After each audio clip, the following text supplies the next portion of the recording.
Assalamu alaikum, brothers and sisters. We are waiting for our speaker and we are starting shortly, inshallah.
Bismillah, alhamdulillah, wassalatu wassalamu ala rasulillah. I welcome you all to the 8th monthly lecture of Center for Peace and Global Studies. We are still waiting for our speaker, Professor Ahmad. So we shall start our session soon. Let me invite Brother Ulusola Yusuf Abiola to start this session with the recitation of Quran. Brother Yusuf, you can unmute yourself.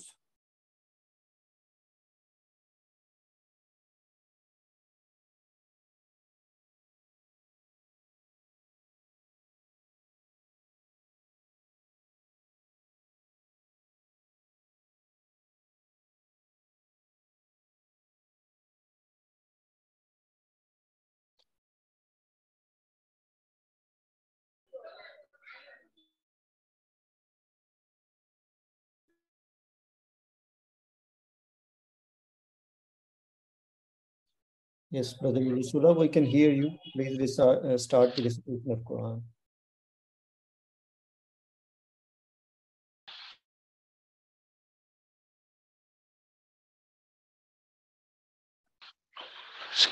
Assalamu alaikum wa rahmatullahi wa barakatuh.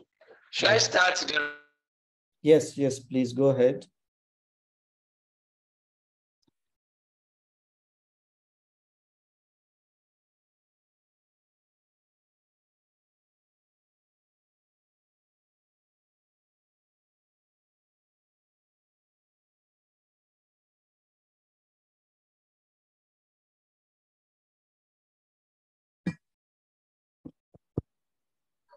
Should I start the recitation?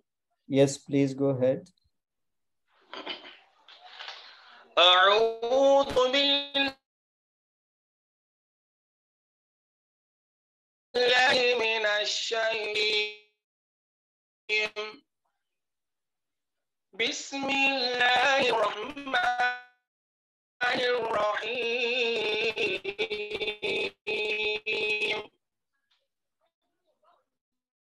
لم يكن الذين كفروا من أهل الكتاب والمشركين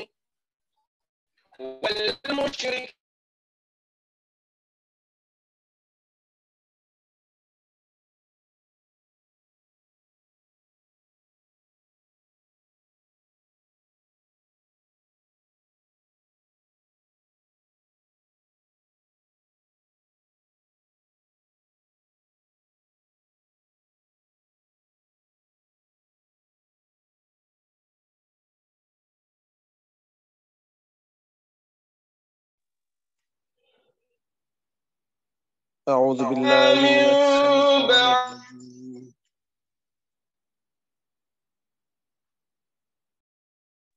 بعد ما جاءتهم لا أمروا إلا ليعبدوا الله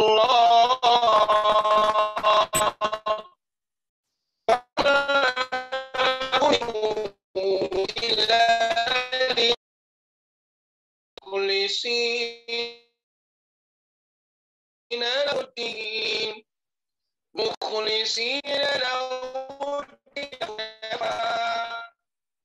ويقيم الصلاة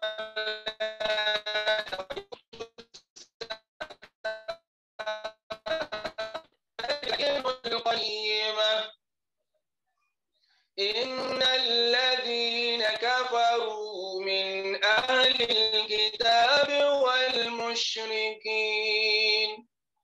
والمشركين في نار جهنم خالدين فيها أولئك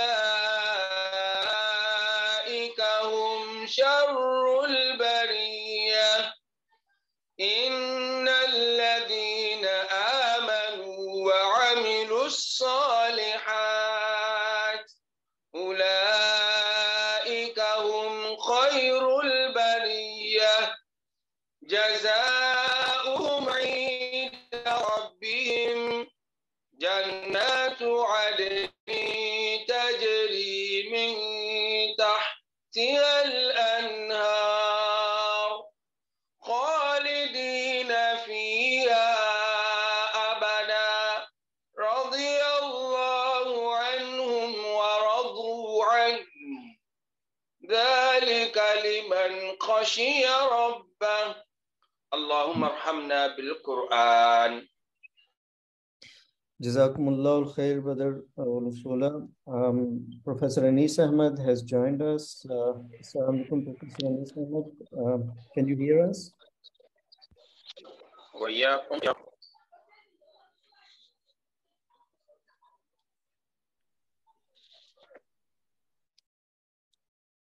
Professor Anis Ahmad, can you hear us? Assalamu alaikum warahmatullah. Yes, sir. Okay, let us start our session. Our topic for today's lecture is an introduction to atheism. Use Professor Anis Ahmad to you in a brief manner. Professor Anis Ahmad is a Pakistani social scientist, an educationist, and professor of Islam. Currently, he is the Vice Chancellor of Rifa International University, Islamabad, Pakistan. In the past, he was the first Dean of Faculty of Usuluddin and Faculty of Social Sciences at the International Islamic University, Islamabad. Later, he also served as the Vice President of the university and founded the Dawa Academy. He also served as the first Dean of Faculty of Islamic Revealed Knowledge and Human Sciences of the International Islamic University, Malaysia. He was given an award by the Higher Education of Pakistan. He was awarded fellowship by University Science Malaysia, also earned meritorious professorship at the International Islamic University, Islamabad. In today's session, we shall have about 1 hour of lecture, followed by about 30 minutes of question and answers. Due to microphone noise, we shall keep everybody muted. You can write down your questions in the chat window, or if you want to ask questions at the end by yourself, we can allow you to unmute yourself and ask question. Now I request Professor Anis Ahmad to speak on today's topic, which is an introduction to atheism. Professor Anis Ahmad. Jazakallah, Dr. Sajjad. Bismillah ar-Rahman ar-Rahim. Alhamdulillah, wa salatu wa salam ala khatim al-anbiya. Rabbi shrah li sadri wa yassir li amri wa hlul 'uqdatam min lisani yafqahu qawli. I am grateful for this invitation, and I hope my very brief and simple discussion will lead us to more meaningful question-answer session. I would like to confine my discussion to maximum half an hour and allow 1 hour for question-answer session. To begin with, why do we talk about atheism? Atheism has been a contemporary issue not only in the West, but even in Muslim countries.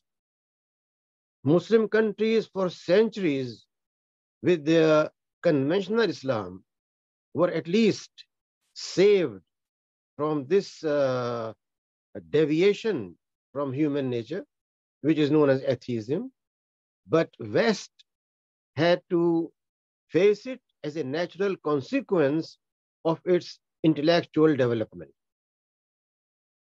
When we use the word atheism, it simply means that those who call themselves atheists do not believe in existence of God. But before we say that, why they come to it? The West has gone through a long process of self-discovery. Dominantly Christian, divided in 2 major sects of Catholicism, Protestantism. But with all that, the basis of Christian teachings could not convince many Christians. They could not logically relate how Sayyidina Isa ﷺ was both Son and God. They could not rationalize what is the meaning of a ghost, what's the meaning of a factor which cannot be properly identified. Therefore, a rebellion took place against church structure which was unable to convince people about a number of things. And that led to following certain Western ideas. Among those, the main contribution was of those who call themselves positivists. And these positivists thought that Christianity was essentially a mythology which could not be explained rationally. Secondly, they thought that whatever was given by Greek thought is essentially speculation. And therefore, speculation alone cannot resolve issues either.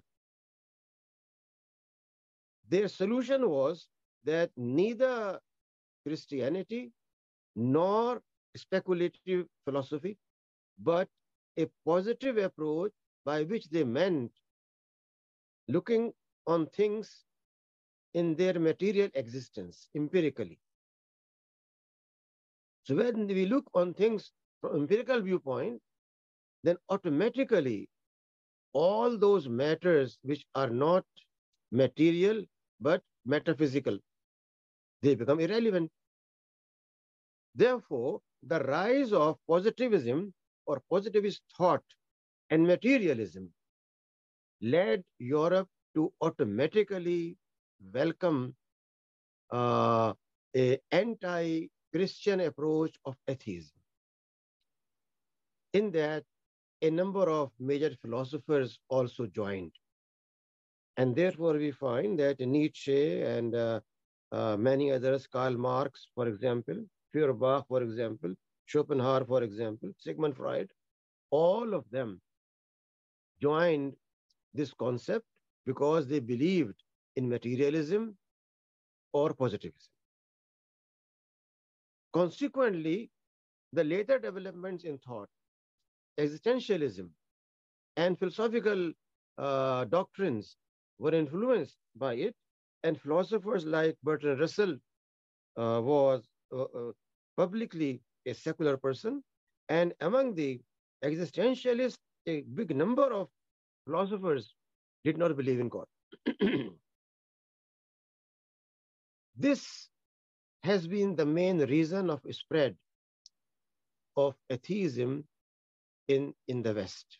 But then, with the impact of colonization on Muslim countries, particularly intellectual colonization, it is Western philosophy, it's Western political science, it's Western sociology, it's Western psychology, rooted there in the concept of empiricism and positivism, which has been taught in universities in the Muslim world for over 200 years.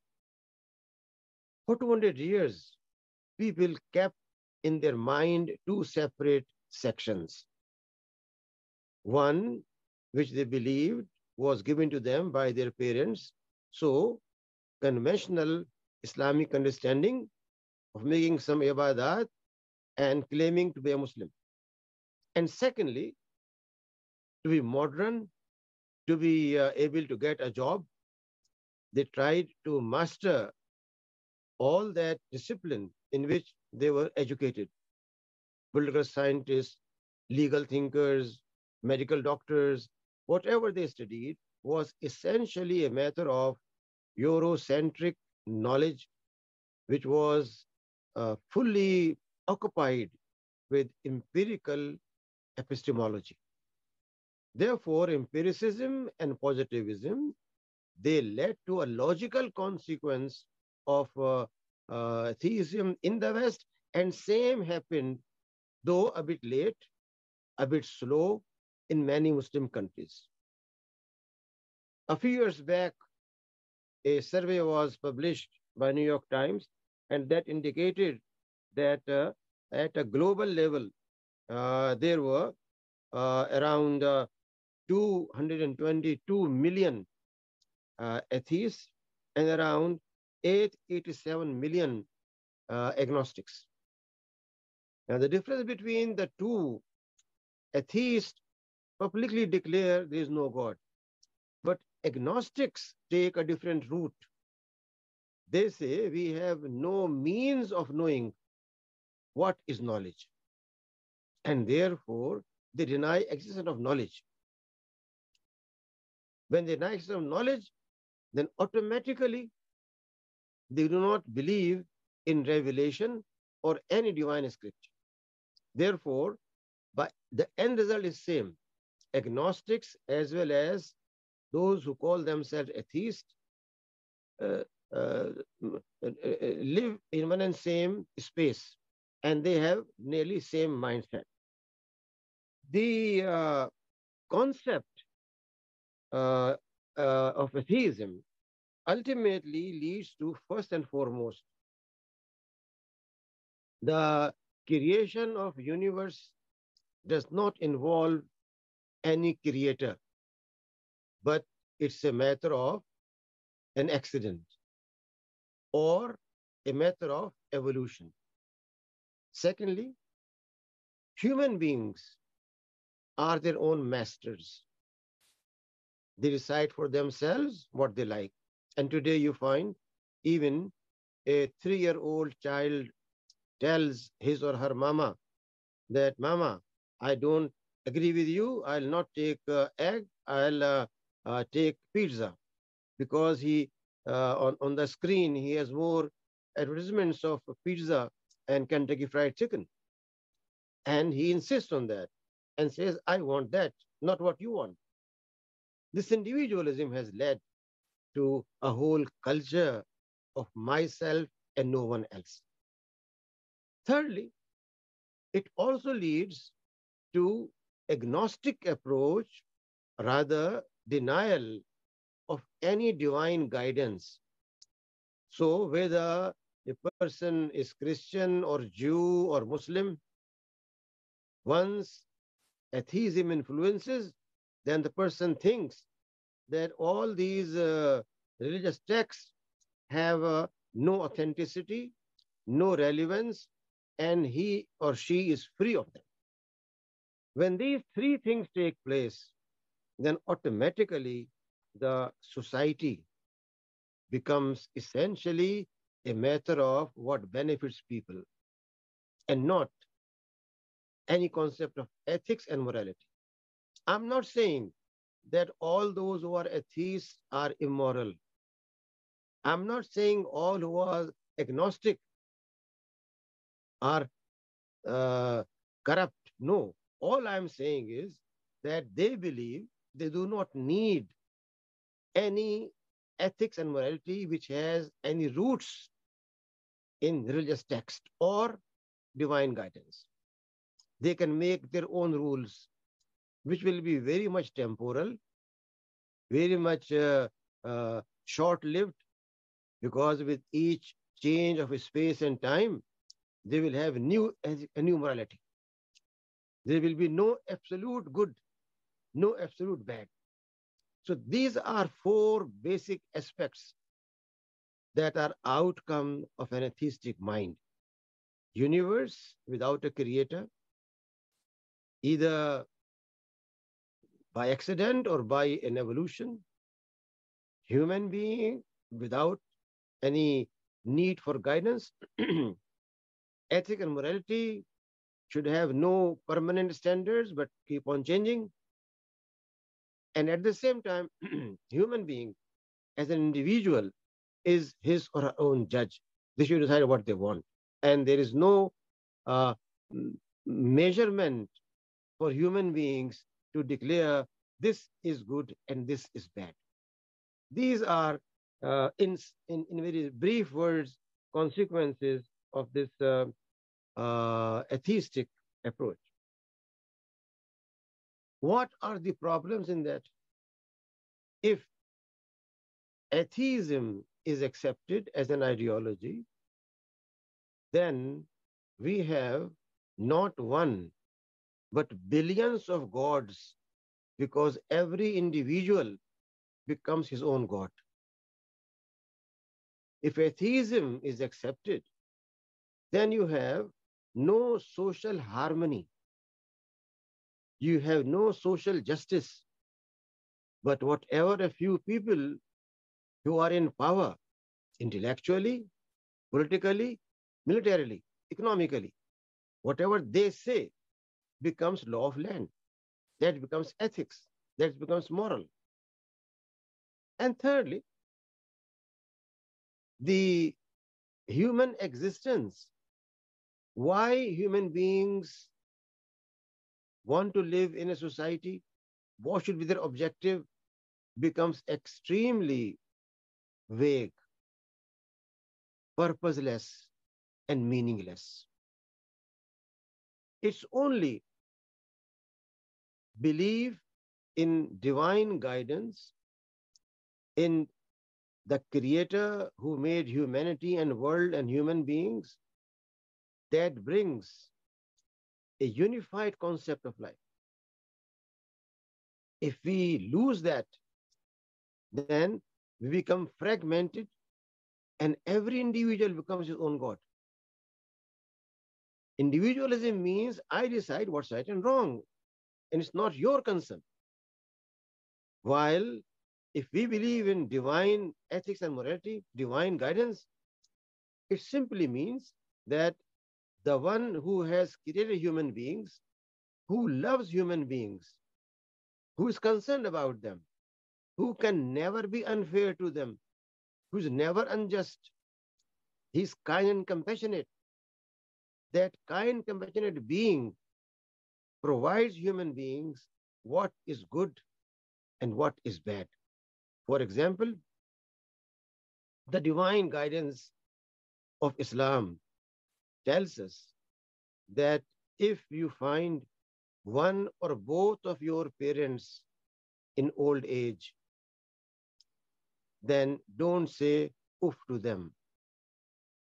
No single word of harshness, impoliteness, disrespectfulness, but always say, may Allah bless you, may Allah protect you, and serve them, and listen to them, and obey them.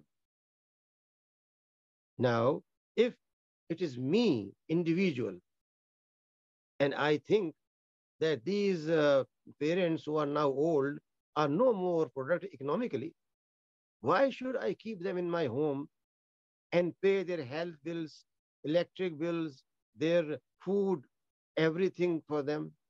I'm adult and I'm independent. Let them go to a senior citizen home and let state take care of them.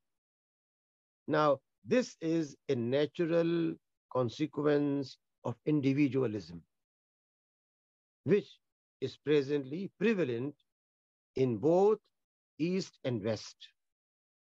Alhamdulillah, most of Muslim communities are still protected.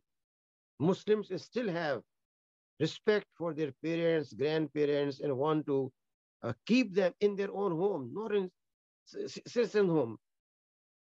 Now, this example illustrates how individual ethics creates disrespect and an imbalance in society, and how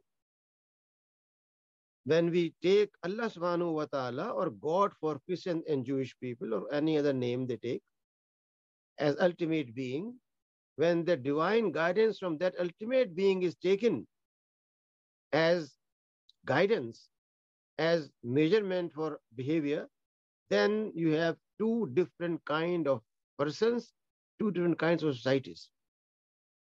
So the more atheism spreads, the more it spreads, the more we become a society which is dehumanized, society which is individualized, society which has no respect for human life or human beings.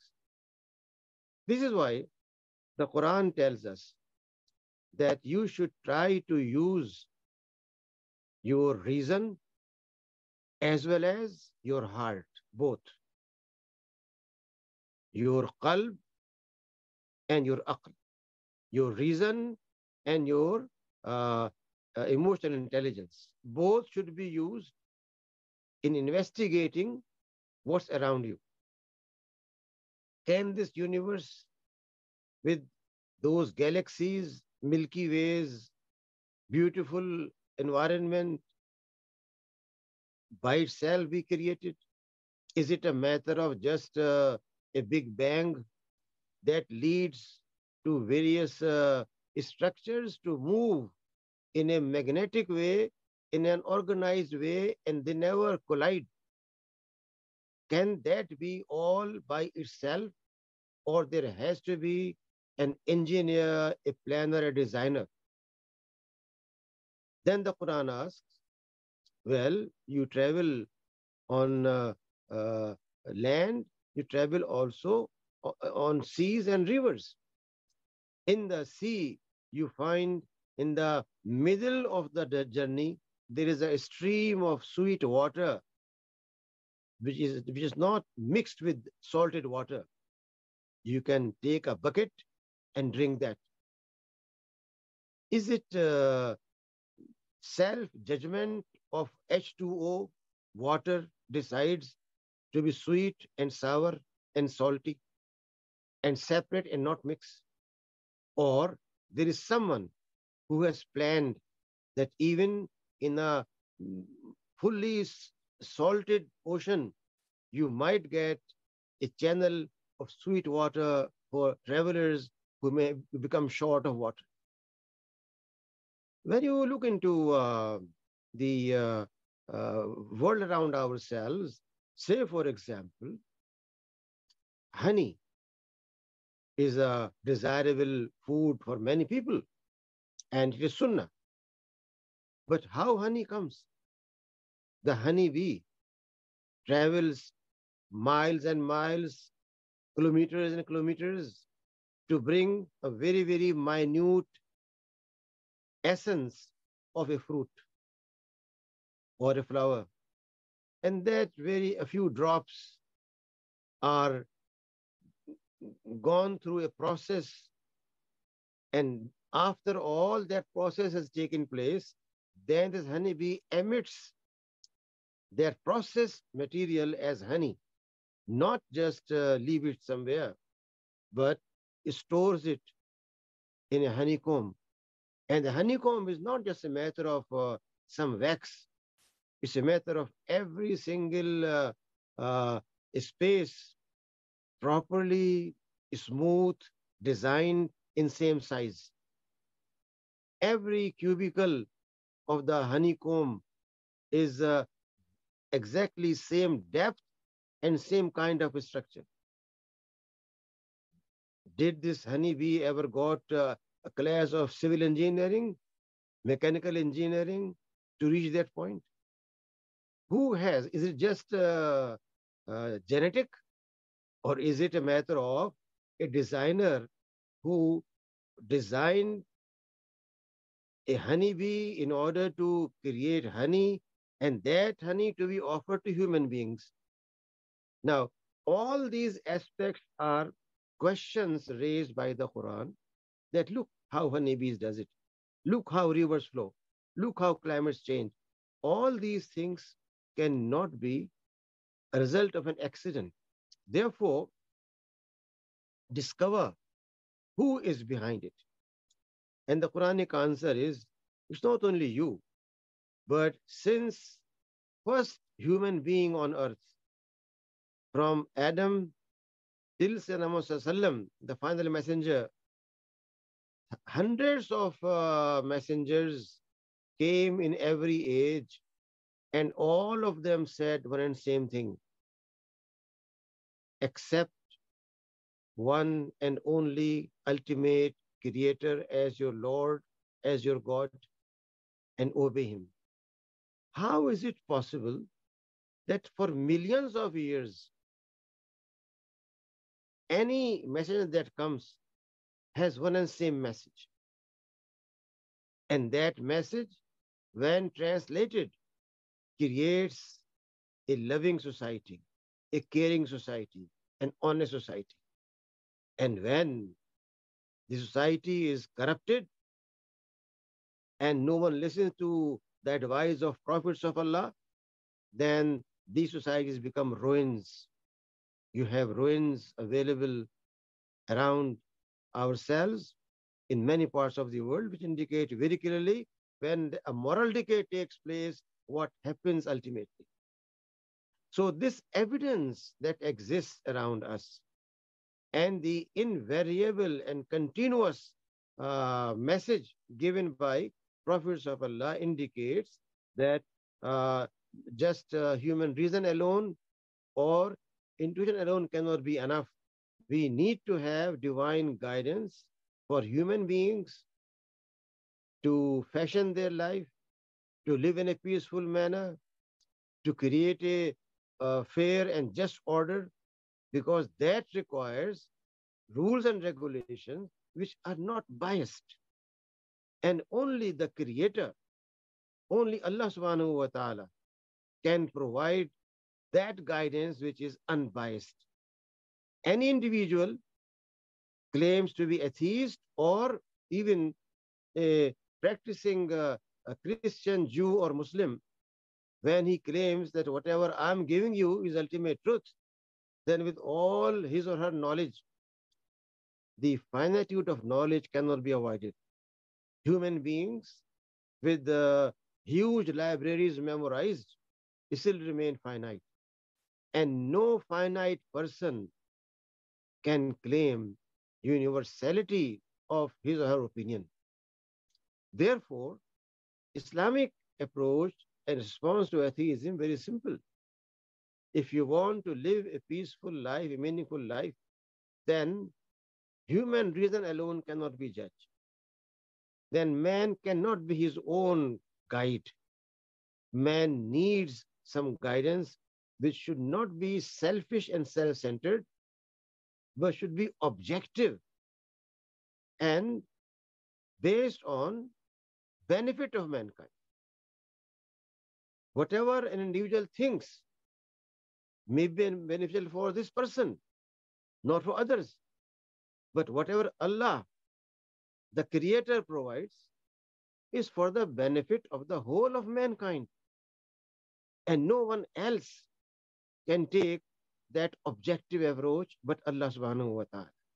Therefore, the Quran rejects atheistic as well as polytheistic and rejectionist, the attitude of the kufr. All three aspects are rejected by the Quran, and the Quran provides us with a very simple, direct, logical, convincing way where we use our reason and our intuition and our heart and ultimately find out from divine revelation whatever we are thinking, whatever we are trying to contribute, is that really good or bad? Goodness or badness, right or wrong, cannot be decided by a finite human being, but only by one who is infinite, transcendent, objective, and beyond all human considerations. I think I should stop here. As I mentioned, I'll not try to go beyond half an hour. Other points which I have will be inshallah covered when we have our question answers session, because it's questions which are more important for me than my own discourse. Jazakumullah al-khair, Professor Anis, for your talk. We are now heading towards question answer session. We have about 110 participants today, and our first question comes from Naimullah. Please unmute yourself and ask your question.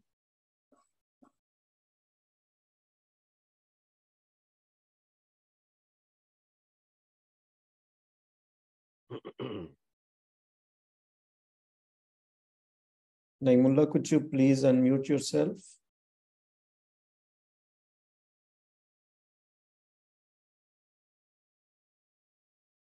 Okay, please, Muali Ulawali, could you please unmute yourself and ask your question? Thank you very much. Assalamu alaikum wa rahmatullahi wa barakatuh. Assalam wa rahmatullahi wa barakatuh. Thank you for this wonderful presentation, Prof. I have like 3 questions, and I want each question to be addressed accordingly. The first question, when you were presenting, you mentioned about the belief of Atheism. Having said that, you also addressed the issue of a metaphysical concept. Can you please expatiate on that concept of the metaphysical materialism that has to do with the belief of Atheism? The second question? Okay, fine. The second question goes to, you also mentioned empiricism and positivism that has to do with their own also ideology. Why the atheists declare that there's no God. And the second one, which is maybe I get it right, agonistic, says that there's the God, maybe they don't believe in knowledge. So I want more lessons concerning that also, so that it will be very clear to those of us who are Islamic learners and dying, if I'm right. Then the last question, did you get that, Prof? Yes, yes. So the last question has to do, the last question has to do with the issue of maybe they didn't believe there's a creator, there's Allah, there's God, everything is just by incident or evolution. Atheists believe that in their own domain.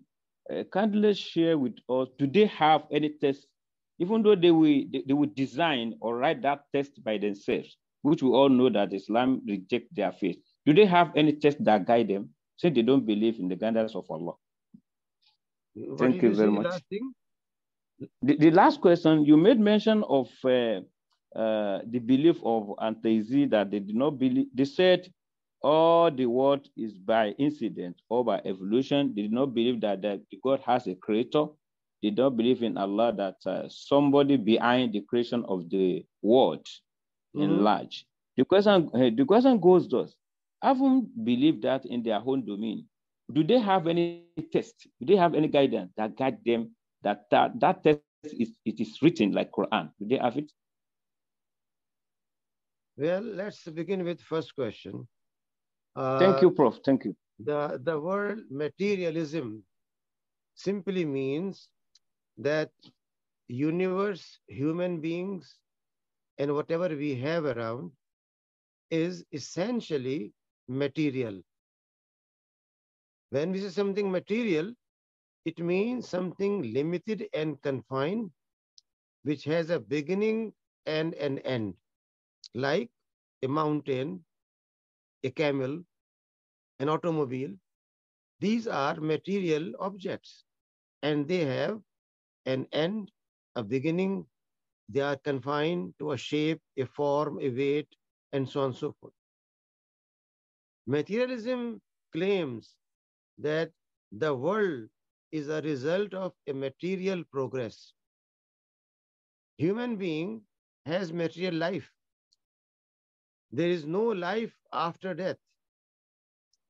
And similarly, the whole universe and everything is working as a material object, which is gradually going to deplete or may further increase, but all that is a material process.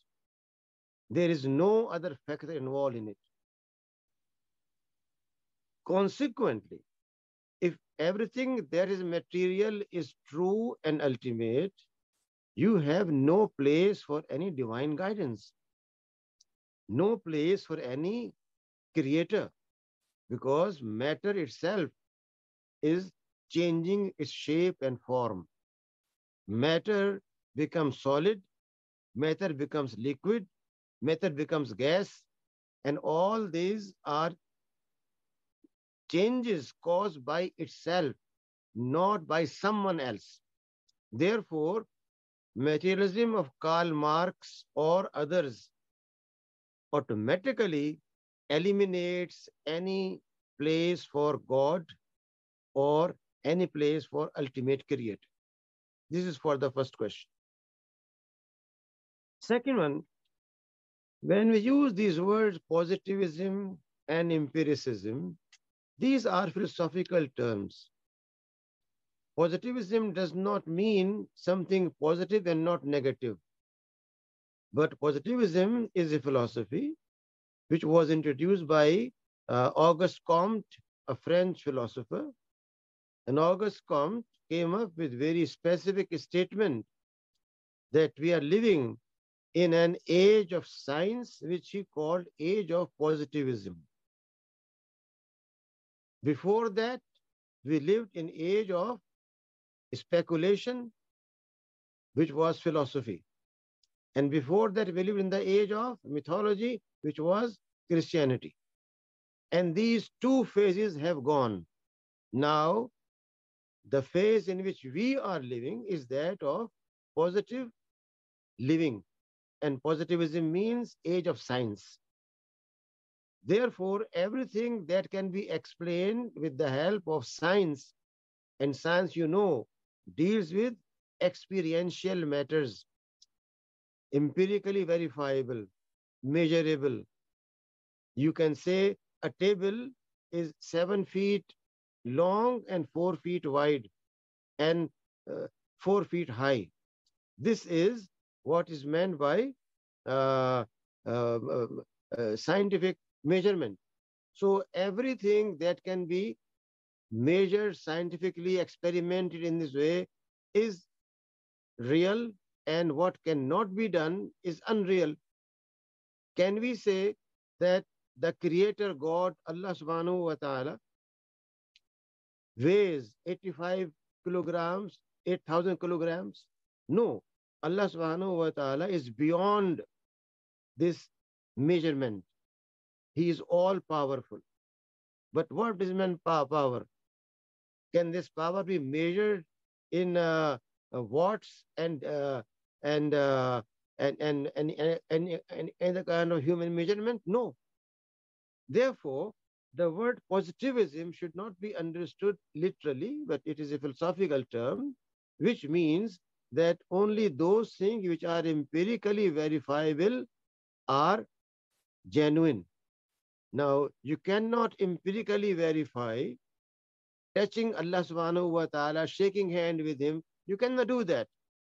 But you know, Allah subhanahu wa ta'ala guides. He sometimes punishes people if they are doing immorality, and he rewards them for their goodness, but not in material terms.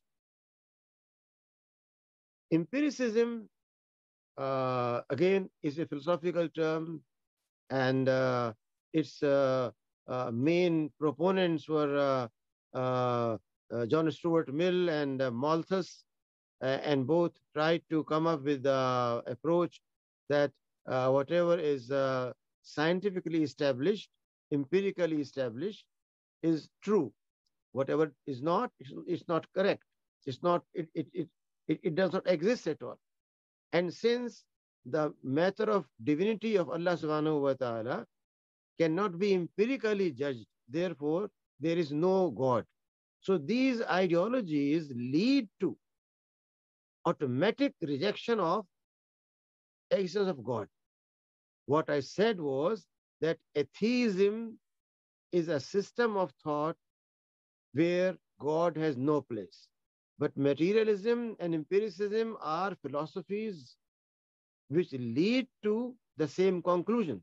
And that is why contemporary Europe and America and the West, which is based on so-called scientific age, scientific understanding, has become to a great extent atheistic, because if your education, your physics and chemistry and medical science as well as social sciences all are based on empirical evidence, then ultimately one day you are going to realize that all these talks of religion and God have no empirical existence, therefore useless. So whatever is happening in Europe and America, I said, is a natural consequence of these philosophies. For the last question, if I understand correctly, what you are saying is that how can we find out what is behind the phenomenon? Well, there are three possibilities. One is that when you see a beautiful flower, or when you taste a delicious fruit and you say, Alhamdulillah, then what does that mean? That means all praise is to the Creator, who is Allah, who made this very delicious fruit, or who gave us this as a gift. Therefore, one way is that by seeing an object, you immediately declare not praise for apple or apricot, but praise for its creator. This is when you have already a conviction. But second approach will be that you go for chemical analysis of a fruit and try to find out how it became sweet, how it became juicy, how it became uh, uh, solid, and all those lead you to conclusion that this seed by itself cannot do all these things. It has no brain, but there has to be someone else. Yet you cannot be sure who is this. Third approach is you ask someone who has direct communication with the Creator. All prophets of Allah subhanahu wa ta'ala, Sayyidina Musa and Isa and Sayyidina Muhammad and many others, they heard directly from their Creator through angel Jibreel or Gabriel, Allah's message. And since these were people who were people of wisdom, they were people of character, they were people who were recognized by their enemies as honest. When they say, this is what Allah has sent through his messenger Gabriel, then we have no reason to doubt. So the third source of telling us what is behind is prophecy. Prophets tell us that whatever you see in the world, whatever you have in your own body, all that is not self-generated, but it is made by Allah subhanahu wa ta'ala. And therefore, these three simple methods can be tried by us. And I believe that the third method of those who have direct relation of communication with the Creator through his angel, that is perhaps the most reliable and most trustworthy means of learning. Any other questions, please? Jazakumullah khair. Let's take one more question from Dr. Riyad. Direct question, and then I will read from the chat window. Dr. Riyad, could you please unmute yourself? Assalamu alaikum warahmatullah. Wa alaikum assalam wa rahmatullah wa barakatuh. Doctor, thank you very much for such a nice lecture and thought-provoking session. I have a question. First of all, I appreciate, I congratulate this. All of the lectures were very good. And credit goes to you and your hardworking team. Second one, my question is, as you know very well, in Muslim societies, the trend of atheism is going increasing day by day. So how can we stop it? How can we respond it? Thank you very much. You have a very important and very brief question, but it requires slightly longer answer. Atheism is not a matter of just a philosophy, but it's a way of thinking and a way of life. And a way of thinking and a way of life cannot be countered unless you have a better way of life, not only talked about, but also materialized. I believe that the root cause of atheism in Muslim world is, first and foremost, criminal negligence of parents. They think that when their children are hardly 3 years old and they do not want to eat, they do not want to go to school, or they have some very nasty request, then instead of sitting and reasoning out with them, instead of taking them in confidence, asking them questions, they hook them to a TV screen and now a mobile screen. And they feel very happy that their child is busy and not raising questions. What the child watches on mobile screen is a Disney World character which is based on I-ness, me, individualism, based on materialism, just trying to get as much as possible for one's own benefit.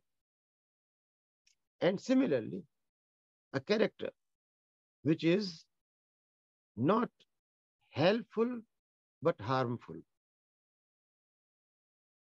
violent, rebellious, And all those aspects from 3 years of age till this child becomes adult are there as impressions in memory, visual impressions.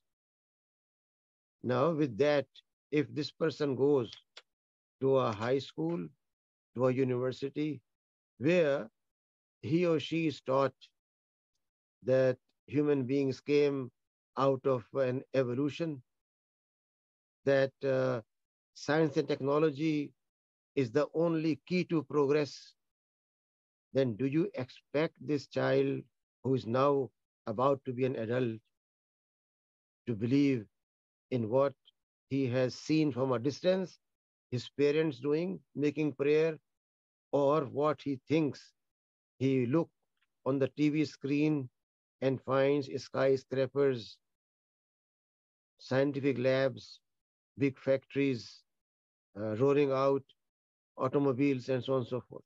What will be his choice? Definitely, he will be inclined towards materialism and not any kind of religious ideology. So, first and foremost is the crime of parents. Second is the crime of teachers. Teachers who are teaching whether mathematics or political science or sociology,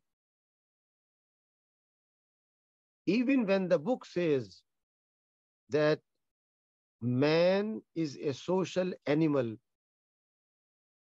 or man is economic animal, then what's the responsibility of teacher?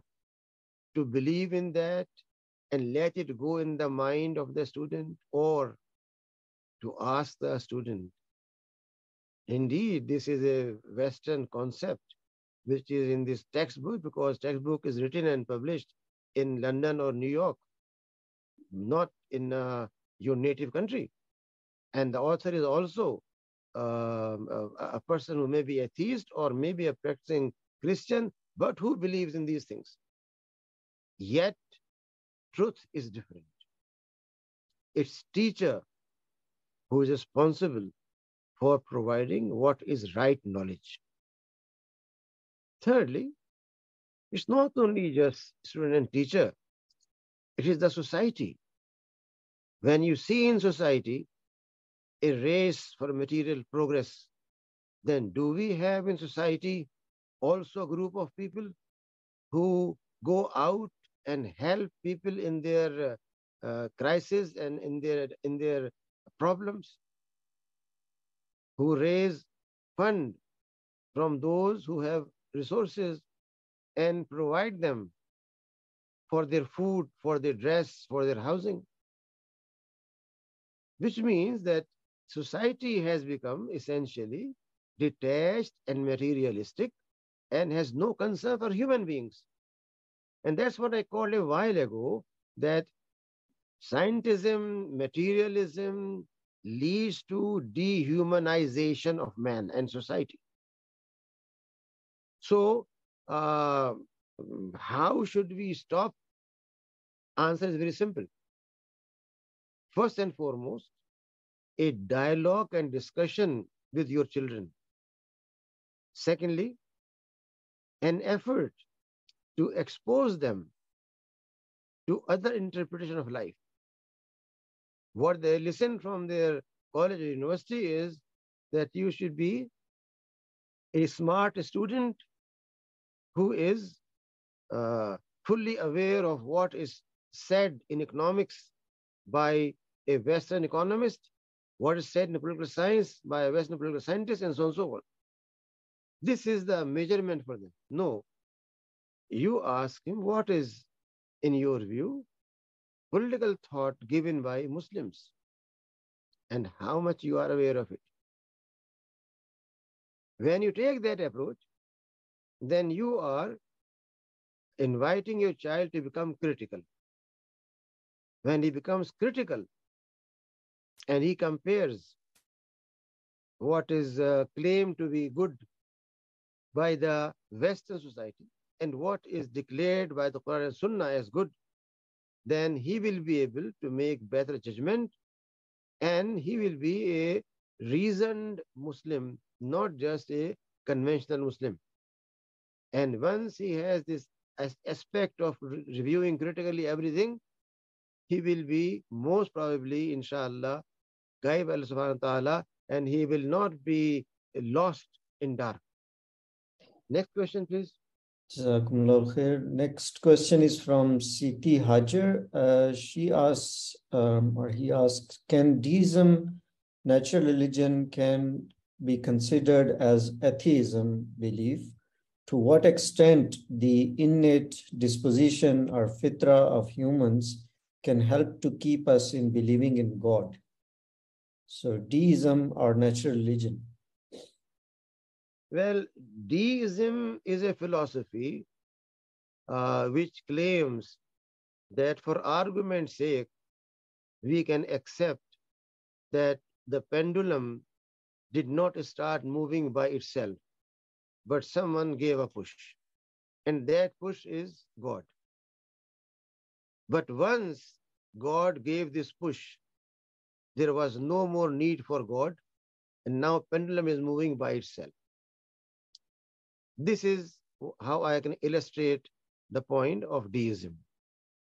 So deism believes in existence of God only to the extent of starting the process.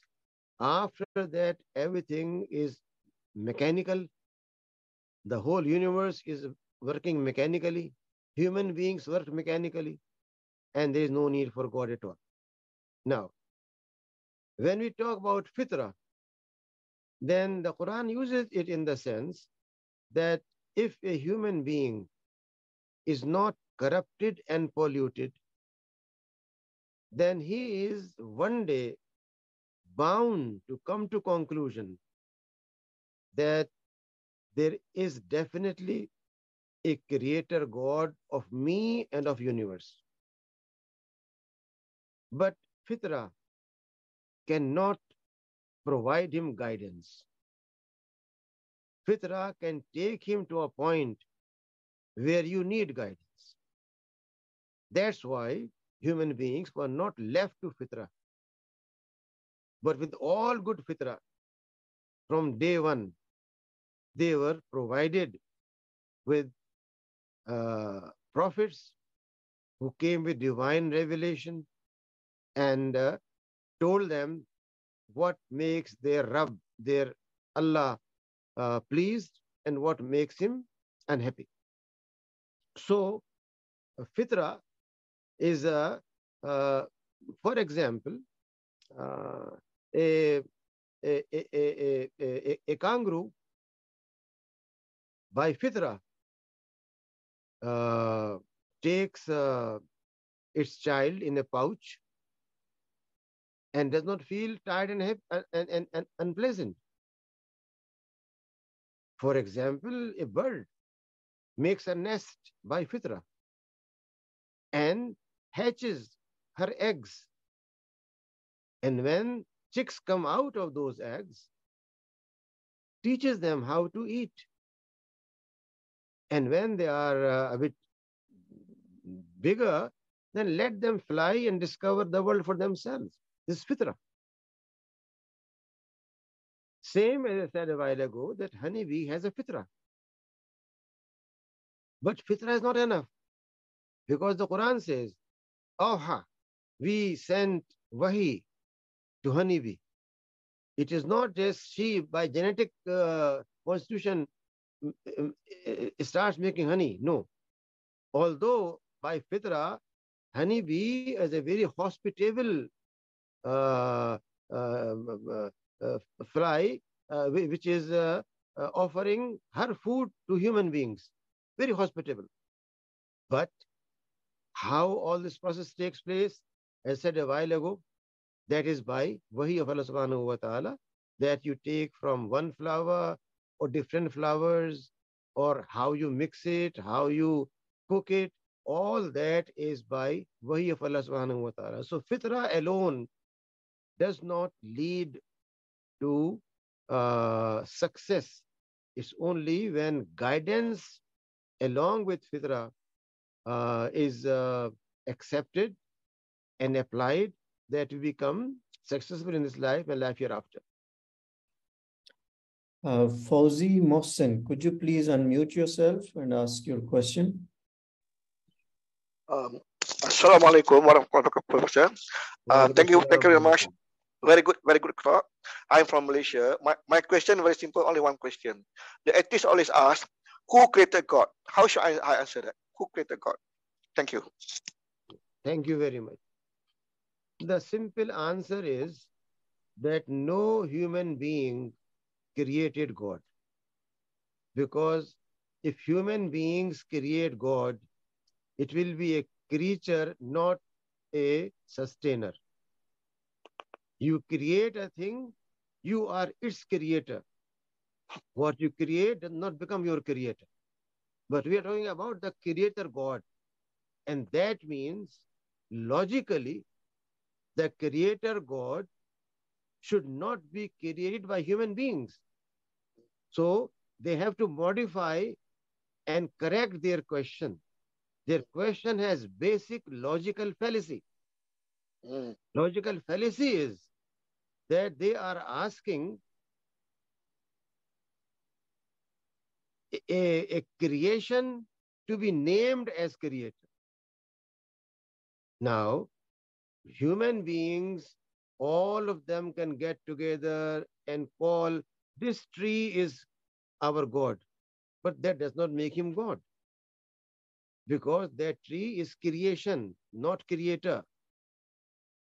Allah subhanahu wa ta'ala, or God, is the creator.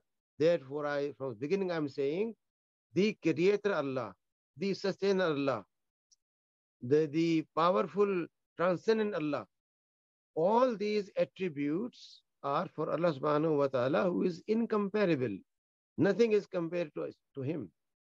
So the atheist who is asking who created God is raising a illogical question, and illogical question cannot be answered in a logical way.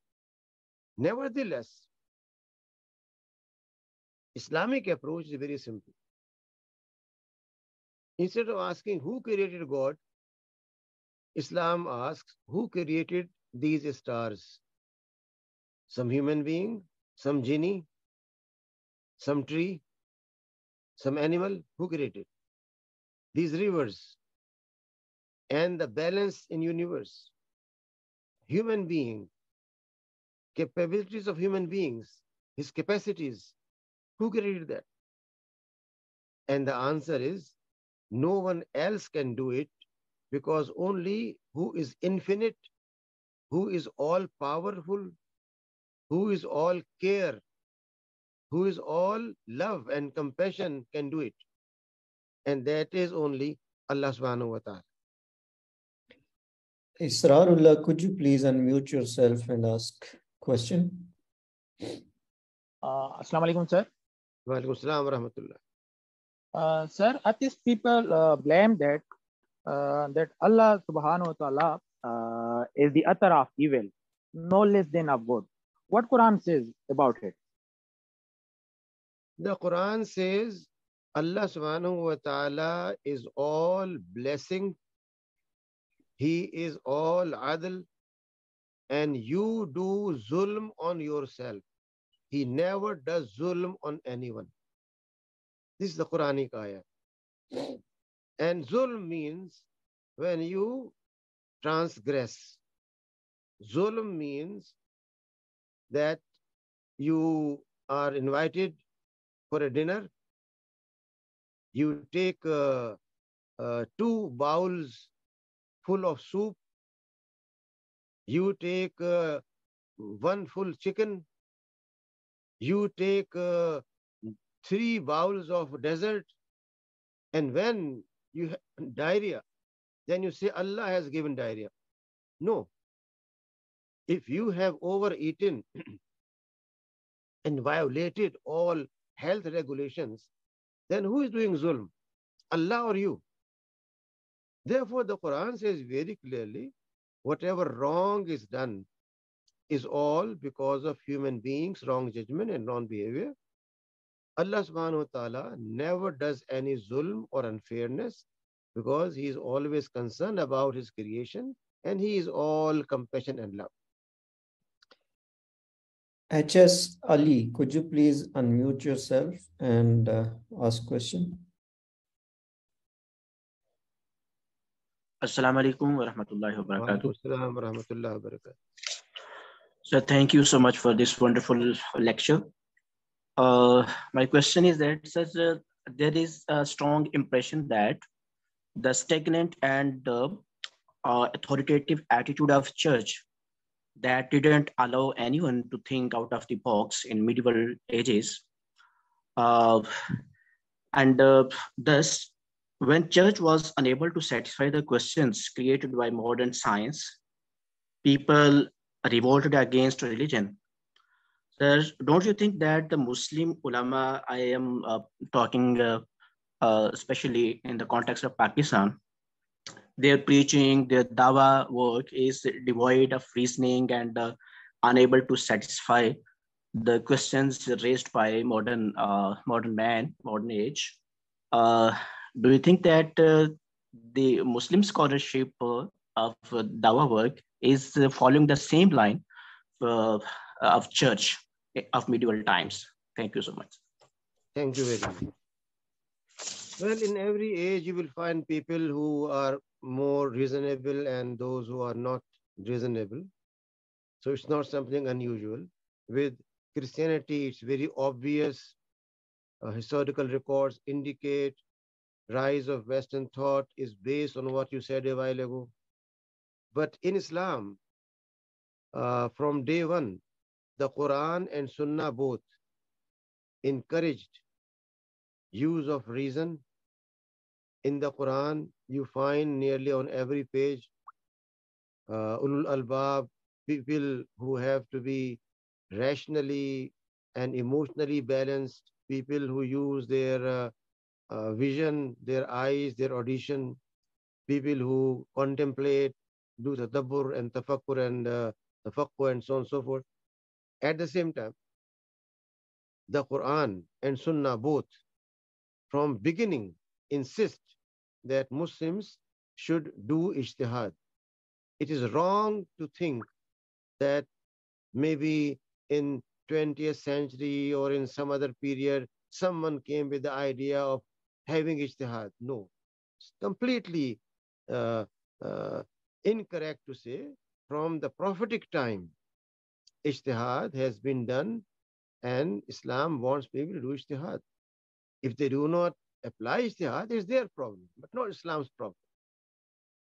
Now, no doubt what you said has some element of truth. There are many preachers who are graduates of various masalik institutes, and they represent only those masalik and they do not try to go beyond that. They refer to their masaliks fatwas and nothing else. And those fatwas which were done 100 years back still think they are valid for them. Now, such things exist. But at the same time, you find there are scholars who have been able to present Islam in rational and in the way the Quran and Sunnah try to present deen. For example, among the modern writers, you have Allama Muhammad Asad, you have Allama Maududi, you have Mufti Muhammad Shafi, you have people like Allama Iqbal, you have persons who are fully aware of what the Quran says, and they're also aware of what are contemporary issues. I know personally dozens of scholars in Pakistan and outside Pakistan who have in-depth understanding of both. And the Dawah Academy, which we established in 1983 in Islamabad, was based on this concept that we should have most modern techniques of Dawah. We should have applied Dawah, not just theoretical Dawah. We should have Dawah for professionals and for people of various kind of backgrounds, not just going out and talking to people how to make prayer. So there have been institutions as well as scholars in this country. Nevertheless, the traditional madaris, unfortunately, create prototype of that maslak. And they are not very much aware of other views which may be equally true and valid. And that creates problems. I'm glad that our young generation is, alhamdulillah, becoming more inquisitive, and they are returning to Quran. The more they come to the Quran, the more they will discover the way of doing dawah, because the Quran provides full guidance on dawah. Every single aspect of dawah is covered by the Quran, and then definitely by the lifestyle of the Prophet, peace be upon him. His sunnah provides us how to do dawah, and his way of dawah was not what you see today done by various masalik for their own propagation. There's a question from Queenie Ibrahim. Can we say that Muslim states and politics contributed to atheism? Are Muslim refugees vulnerable to atheism due to lack of humanitarian interventions? Are Muslims living as minorities vulnerable to atheism, especially if they are not politically represented? Well, you have touched on several aspects in your question. First and foremost, Muslim states have been no different than many other states because they followed the secular and non-Islamic approach of empowerment. Does not make difference if the ruler is Muslim. Therefore, Muslim states who have not been fulfilling Islamic obligations towards people to some extent are responsible. The Quran says very clearly that state is obliged. And when you say obliged, it means obligation. Has an obligation to make sure that maruf prevails and munkar is eliminated. And that system of prayer is established, system of zakah is established. These are 4 functions given by the Quran in Surah Al-Hajj very clearly. That means state is not neutral. State is not secular. State is not theocratic either. But state has these 4 functions. Muslim states have not played this role. Secondly, Muslims from Myanmar and other parts, Palestine and Kashmir, they are victims of those authorities which have violated human rights publicly. But all those champions of human rights who are there for rights of birds, rights of white bear, polar bear, and so on and so forth, they are never talking about human rights of the Kashmiris, of the people in Myanmar, of people who are living on the sidewalks, on the streets, and they have no shelter, no food. It's very unfortunate. Therefore, it's not a matter of just Muslim states. I think it's a matter of our human concern. And alhamdulillah, Pakistan presents a society where the global ranking tells us that Pakistanis are at the top of investing their money for good, for khairat, for charity. Pakistan ranks first among the people who offer their money for help. Yet more has to be done in our schools, in our universities, in our homes. We need to educate, and not only educate, but train our coming generation to be generous towards people who are needy and to go out and help them out of their misery. So I fully agree with you that Muslim states have been delinquent. They have not done their job. But if state is not doing its job, then Muslims themselves should come forward. Muslim societies, wherever they are living, Lastly, Muslims in minority have quite often come up with two responses. First is assimilation, that they adopt and adapt the major culture. And there are many examples for that in Europe, in America, and in India. At the same time, a response comes, they discover their real identity.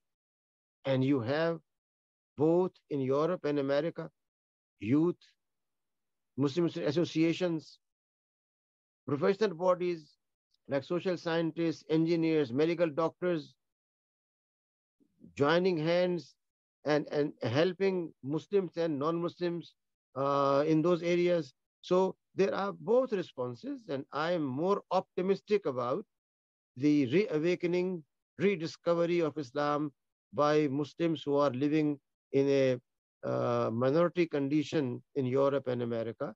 And I hope they will be able to not only defend their rights, but they also share the beauties of Islam with the majority. Abdullah, could you please unmute yourself and ask your question? Assalamu alaikum, sir. Thanks a lot for your wonderful lecture. Sir, I have a question. The existence of God is a rational issue in its essence, or is just a theological approach towards any religion? And I want one recommendation from you. Can you recommend me a reading? Please say again what is the question. A bit So louder. my question is that the existence of God is a rational issue in its essence, or is it just a theological approach of any religion? And I want one recommendation from you. Can you recommend me a reading on the brief history of atheism, both in Western world and in Muslim world? Atheism is not a matter of any specific religion or any area. Atheism is bound to appear wherever divine guidance is suppressed and wherever materialism, positivism, individualism is spread. So wherever you have these problems, they are bound to lead to atheism sooner or later. It's not a matter of religion. I don't think most of our religions talk about atheism. No, they do not. They talk about their own theology, not about atheism. I think his question was that existence of God, is it a rational issue or a theological issue? Well, existence of God is a human issue. Human beings need to know who created them and universe, and whoever created, how should we relate ourselves with him? And I cannot be the judge as individual for answering all these questions. I mean, not me, but any individual. Therefore, the divine guidance is needed to answer this question, and Allah answers this question. He answered this question in Old Testament, in New Testament, in many other scriptures of the world, and finally in the Quran. So the question is of human beings. It's human question. It's not just theological. It's a need of human being. Every human being need to ask this question and get to the correct answer, which is given by the Quran. And he was also asking about any book, both in the Muslim world and in the Western world, that was published on atheism, a good one. Not many. A small paperback came out about 15, 20 years back by a friend of mine, Farid, and it was published perhaps from Malaysia. I'm not aware of many books that have come out on atheism as such. Okay, Naimullah, could you please unmute yourself and ask your question? Assalamu alaikum. وعلیکم السلام ورحمۃ اللہ. سر میرا question تھوڑا سا general type ہے, میں اردو میں پوچھوں گا تھوڑا سا, پھر آپ اس کو. سر ایتھیزم ہمارے جو معاشرے میں ایک تو بالکل پیور ایتھیزم ہے, دوسرا سیکولرزم, لبرلزم, اور اس طرح مختلف جو آپ نے فلاسفی, ہیومنزم, مٹیریلزم, نیچرلزم, سائنٹزم وغیرہ, پازیٹیوزم, یہ ساری چیزیں. اور اگر ہم پڑھیں گے تو بہت ساری ایک تو مسئلے آتے ہیں. ایک تو یہ ہے کہ ہمیں بہت ساری چیزوں پہ کمپرومائز کرنا پڑے گا. مطلب ایتھیسٹوں کے ساتھ اگر, اور اس طرح لبرل سیکولر لوگوں کے اگر قریب ہم نہیں ہوں گے تو ہمیں ان کو سمجھنا مطلب مشکل شاید لگ رہا ہے مجھے. اور اگر قریب ہو رہے ہیں تو اس میں ایک تو ہمارے اپنی اور یا ان فلاسفیز کو پڑھیں گے تو ہمارے اپنی روحانیت اور اللہ کے ساتھ جو قربت ہے اور اپنی جو تدین ہے, ریلیجیسٹی ہے, اس پہ بھی بہت سارا اثر پڑتا ہے, کیونکہ بہت ساری چیزوں پہ ہمیں کمپرومائز کرنا پڑتا ہے, مطلب بیلیفس کے علاوہ بہت ساری چیزوں پہ. دوسرا چیز یہ ہے کہ پہلے جو ہمارے جیسے ہمارے گزرے ہیں سلف, جیسے امام غزالی وغیرہ, تو وہ ملٹی اسکیلز لوگ تھے. ان کی اپنی ہمارے یہ دینی اثاثہ ہے, جیسے فقہ, تفاسیر قرآن اور حدیث پہ, ان پہ بھی بہت ان کو کمانڈ حاصل تھا. اسی طرح فلاسفی پہ اور بہت ساری چیزوں پہ. لیکن آج کل نیرو اسپیشلائزیشن کا دور ہے. کوئی تو اگر ایک بندے ایک چیز میں اسپیشلائزیشن کرتے ہیں تو اسی طرف سے تو وہ ایتھیزم اور اس چیز کو تھوڑا سا فیس کر سکتا ہے. لیکن ایتھیزم تو ہر پوائنٹ سے چیز کو کرٹیسائز کرتے ہیں, تو اس کے لیے مختلف چیزوں کو پڑھنا پڑتا ہے. جبکہ ایک بندہ اپنی دین اور سر سائنس کو, سوشل سائنسز کو, اور اپنی ذاتی معاشی حالات جو ہوتے ہیں ان سب کو دیکھتے ہوئے اتنی ساری چیزوں کو کیسے فیس کر سکتا ہے کہ وہ اتنے ساری چیزوں کو تیار کرے. سوشل سائنسز پہ بھی اتنا اس کو کمانڈ حاصل ہو, اپنی دین کی اسٹڈیز پہ بھی اتنا کمانڈ حاصل ہو, سائنس پہ بھی اتنا کمانڈ حاصل ہو تاکہ وہ ایتھیزم کو اس طرح فیس کرے. اور جبکہ ہمارے مسلمان آج کل کی جو ہمارا عروج زوال ہے وہ ہمارا عروج کی وجہ سے, کیونکہ ہمارے مسلمان تو اس چیز کی طرف, میں نے خود بہت سرچ کی, ایون یہ کہ کسی یونیورسٹی میں ایتھیزم کا کوئی ڈپارٹمنٹ تو دور کی بات, سبجیکٹس بھی بہت کم پڑھائے جاتے ہیں. صرف امریکہ میں ایک یونیورسٹی ہے میامی کی, اس میں ایتھیزم کا باقاعدہ ڈپارٹمنٹ ہے, وہ بھی ایتھیسٹ نے خود مطلب انہوں نے بنائی ہوئی ہے. تو ظاہری بات ہے وہ اپنا پڑھائیں گے. تو ہم اس کو کیسی مطلب یہ ساری چیزوں کو مد نظر رکھتے ہوئے ایتھیزم کے خلاف کام کر سکتے ہیں. اور دوسرا آخری چیز میں یہ پوچھوں گا کہ ایکیڈیمک اسٹڈی ہم ایتھیزم میں as a Islamic study student کیسے کر سکتے ہیں. تھینک یو سو مچ. جی بہت شکریہ. First of all I am thankful for this long question. Atheism,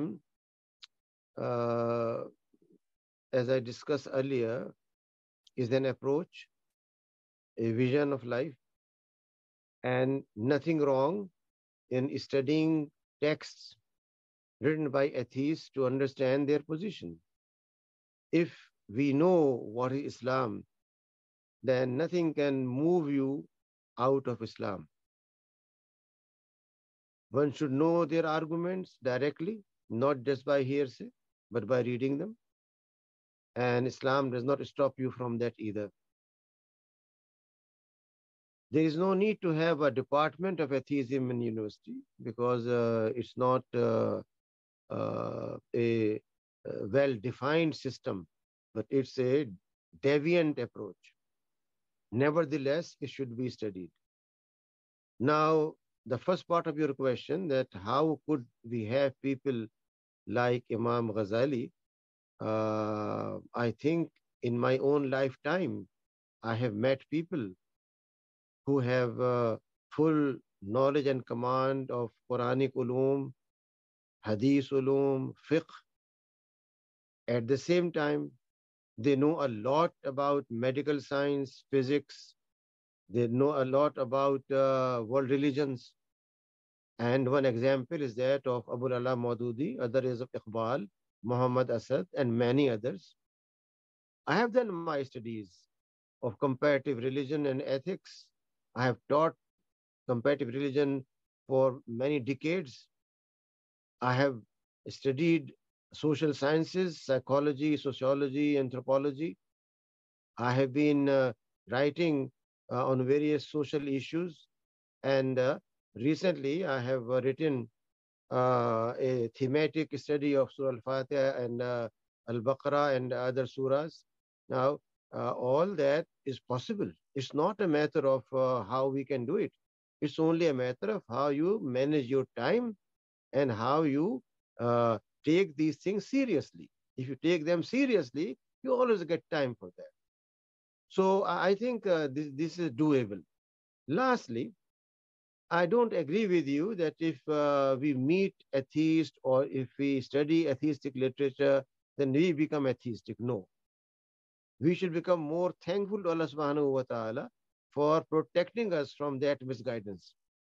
Therefore, reading of Karl Marx or Sigmund Freud or any other one has not made me less in Iman. No, it has increased my Iman.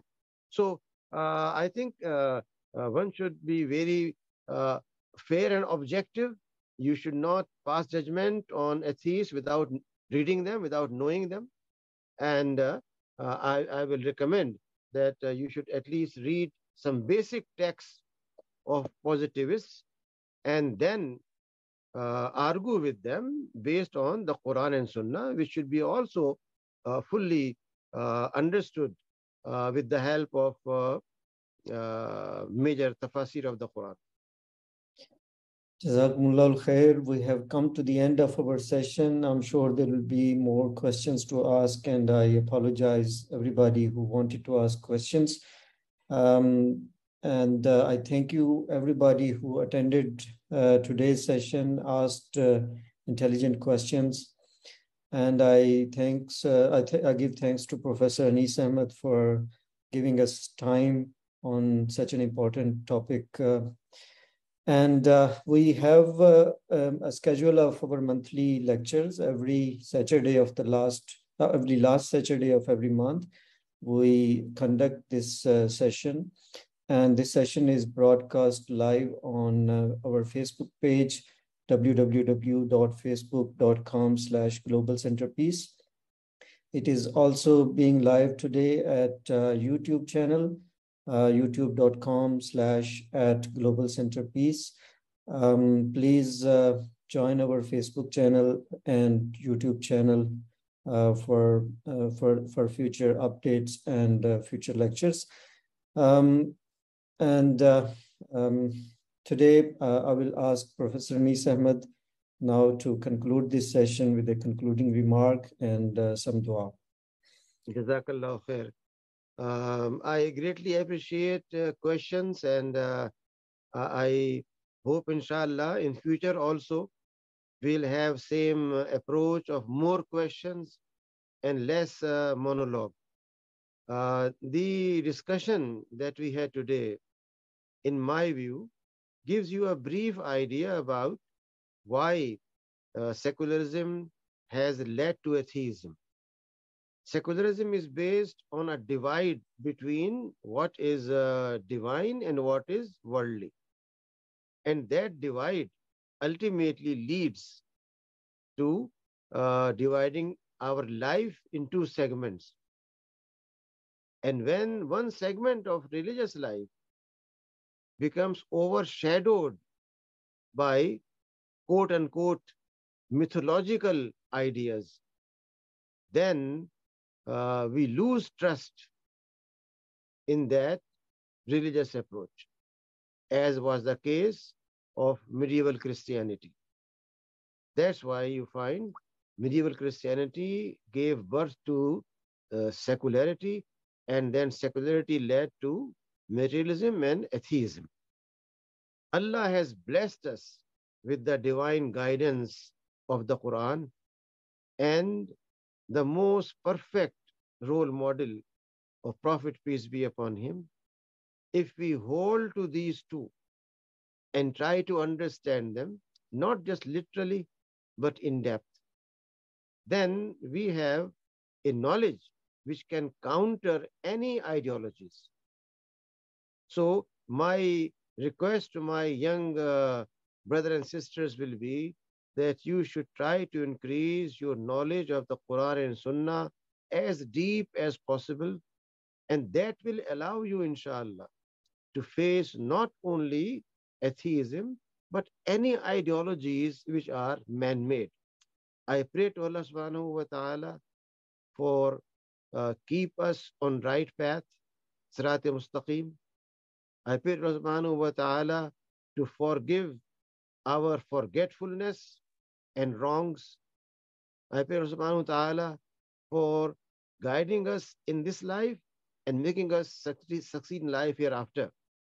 And I pray to Allah subhanahu wa ta'ala for the best blessings to the Prophet, peace be upon him, who guided us and showed us the right way and delivered the message extremely honestly and fairly, so we can see how the Quran can be translated in a human life.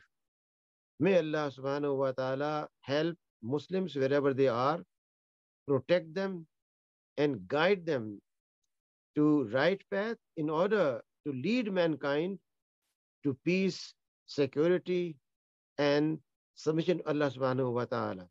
Wa akhir rabbil alameen, and may Allah bless you all. Jazakumullah khair. Hope to see you next month with another lecture. Assalamu alaikum wa rahmatullah. Wa alaikum salam wa rahmatullah wa barakatuh.